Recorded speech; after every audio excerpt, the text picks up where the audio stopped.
Kalau belanja di supermarket mall hitungan mbak, dia ini kalau mau di pasar tuh dapat sekian nih, ini gitu. Jadi padahal beda 2.000 doang, dia bisa. Ya, tapi kalau 2.000 dikali 10, ya elah.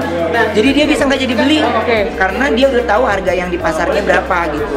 Jadi yang menurut dia di pasar nggak ada, udah deh ini gue beli. Tapi ya kalau di pasar ada, dia mau nahan itu buat besok pagi dia baru ke pasar. Pokoknya kalau untuk perlengkapan dapur, dia udah paling komplit gitu. Kalau untuk disuruh shopping, sampai sekarang ini dia beli tas, beli sepatu sih kalau gua nggak suruh dia mah kagak beli itu aja dipakai, itu aja dipakai. Dengan dapur gitu, dia nggak akan pulang kalau nggak ditarik. Siapa ya gitu, tunggu aja di mobil gitu. Jadi dia kalau ke pasar tuh menurut dia ya mumpung lagi ke pasar, jadi dia ambilin yang menurut dia gampang habis di rumah. Iya, nah kalau daster berjenis-jenis tuh dia banyak, berjenis-jenis banyak. Dia ngoleksi daster, dia dagang daster sendiri. Tapi kalau dia punya banyak waktu dia langsung dagang sendiri, dia ini sendiri gitu. Jadi dia punya sesuatu yang menurut dia apa yang dia suka itu yang dia kerjakan. Dagang daster kan udah lama, cuman karena nggak diseriusi secara benar ya. Pokoknya intinya kalau yang orang mau cari dasarnya Sarwenda ya udah ada IG-nya sendiri, udah ada ini sendiri. Tapi kalau untuk dijual dalam skala besar ya enggak lah, semuanya masih dia kerjakan sendiri sama adiknya. Kalau itu kalau di pasar dia pasti sekalian. Kalau dia ke pasar yang dia belanja, dia udah punya langganan mie ayam sendiri, langganan soto ayam sendiri, itu udah ada. Jadi dia udah punya bayangan sendiri gitu. Tapi kalau syuting itu dia memang harus ada, kita harus ngomong dulu ke dia, minggu depan ada kamu mau dibilang ini, dia itu nggak bisa mendadak besok datang ya, nggak bisa, karena menurut dia kalau dia datang kayak gini nih berarti kan dia harus tinggalin jam tidurnya anak nih, harus gini.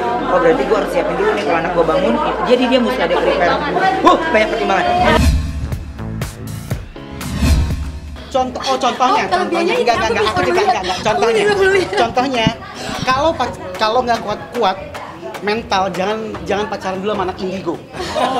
Jujur Li, benar. Karena gini, bukan tentang Frisly-nya, tapi kadang dia bisa mendapatkan kayak tanda, mungkin dari mimpi ataupun firasat gitu ya, yang kadang-kadang aku juga masih membiasakan diri untuk bisa mengerti gitu. Kayak, yang kamu kenapa kok tiba-tiba berubah?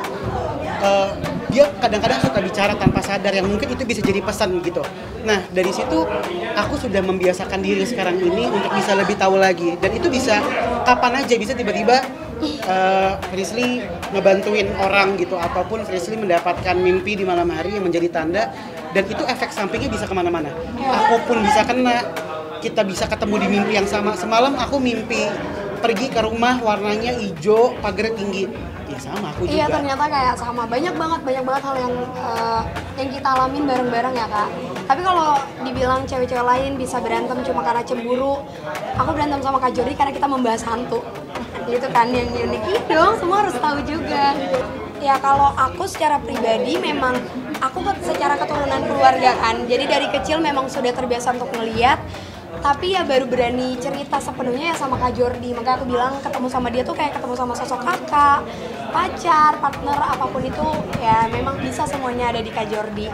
Tapi kalau misalnya yang tadi Kak Jordi bilang sering ngedapetin pesan atau mungkin sesuatu yang di luar dari kendali aku tuh bukan tipikal anak yang akan menceritakan, karena aku nggak mau menceritakan hal yang belum terjadi gitu. Jadi kayak aku sama Kak Jordi kita tuh suka banget, ibaratnya kalau kata orang tuh bahasa gampangnya tuh teka-teki ya, kita mengumpulkan teka-teki yang sama. Waduh, enggak nih, aku nggak bisa lihat masa depan sama sekali, nggak bisa sama sekali. Tapi kan bentuk indigo beda-beda, jenisnya, mohon maaf bukan jenis, tapi tipenya. Gift yang didapatnya itu seperti apa? Beda-beda gitu, dan memang aku selalu meluruskan ini, mohon maaf teman-teman media, tapi aku selalu jagain Cicis di setiap kesempatan gitu. Ini adalah versi Frisly sebagai anak indigo dengan tipe yang dia dapatkan, gift yang dia dapatkan. Tidak mengkomparasi dengan tipe anak indigo yang lain, karena itu kan di luar dari kode etik ya. Dan selain itu, contoh misalkan kalau dibilang mimpinya kayak gimana sih? Waktu itu sempat dengar nggak ada mobil tim kita di satu momen termasuk jurang. 4 hari sebelumnya kita tiba-tiba nggak teguran, nggak tahu kenapa. Jadi Frisly dapat mimpi, aku disamperin sama makhluk ke dalam kamar. Setelah itu kita berdua ngobrol, aku bilang, yang semalam ada kuda ataupun kambing kayak siluman gitu datang ke kamar sama sosok perempuan dengan nama yang sudah pernah aku sebutkan gitu di program. Dia cuma, apa ya, aku nggak tahu, aku belum dapat penglihatannya. Setelah itu dia dapat firasat tapi dia belum berani cerita ke aku. Ternyata singkat cerita, Frisly sudah dapat firasat mengenai kejadiannya. Aku mendapatkan sosok ataupun nama sebagai penawarnya. Iya. Jadi ternyata kita harus menjalani ritual kepada sosok yang aku temuin di dalam kamar dan membawa korban, bukan persembahan ya, korban. Yang dikurbankan. Hewan yang dikurbankan, tapi itu bukan dipotong buat apa, jadi kita lepas ke alam bebas. Dan itu yang ada di mimpinya Mita. Yang pasti sih, aku pengennya sesuatu yang sakral, tidak dengan keramaian. Pengennya cuma menikah sekali aja.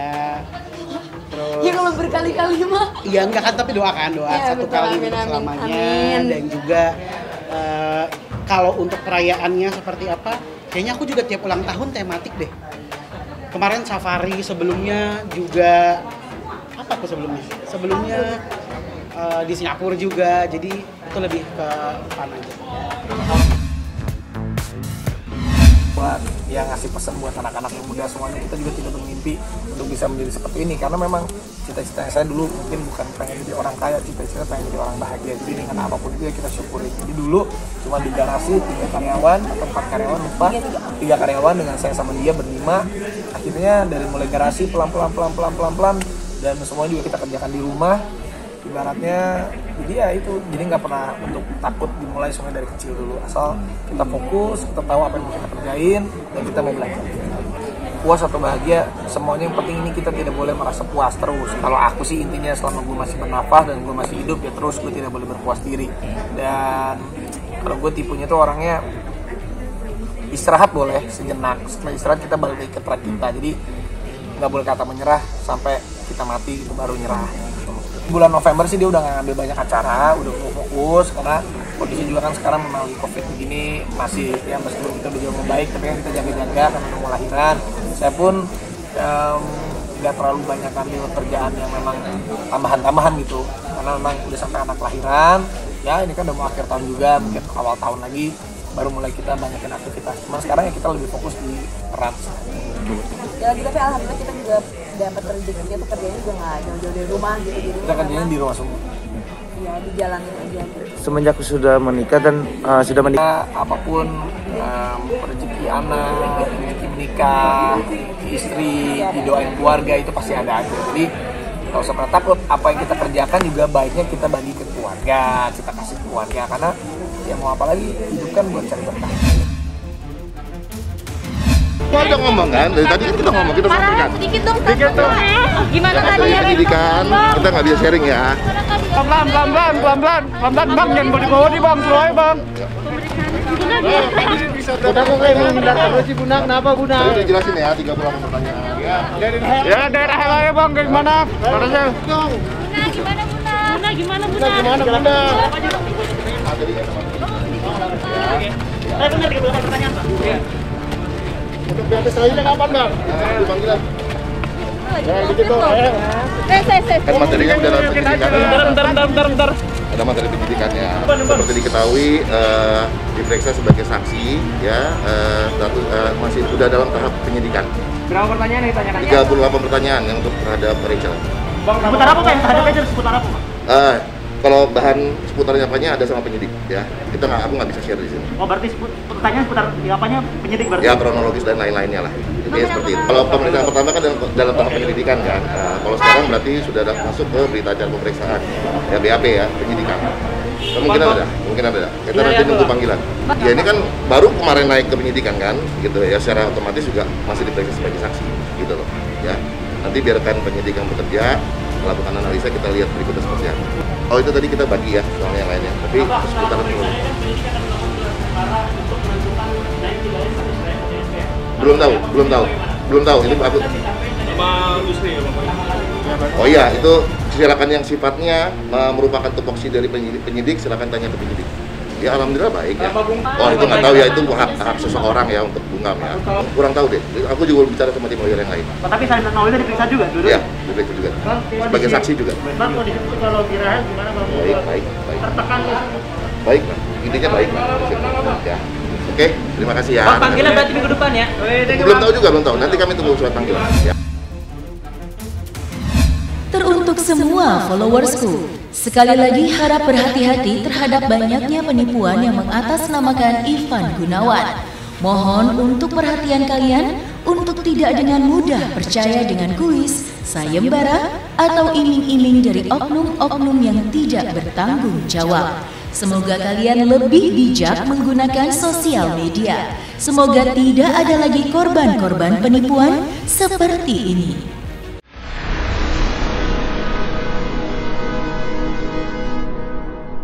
Jadi jangan lupa untuk subscribe Cumi Cumi. Ditekan ya tombol lonceng merahnya.